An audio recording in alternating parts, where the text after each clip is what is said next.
কথা দিয়ে আমরা বুঝতে পারতাম না,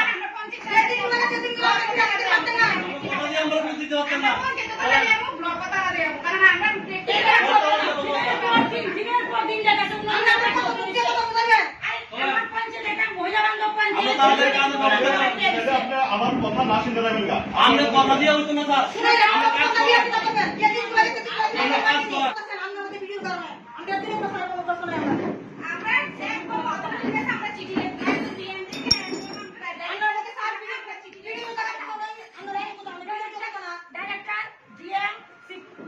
স্যার, একদম পঞ্চায়েত মিনিস্টার।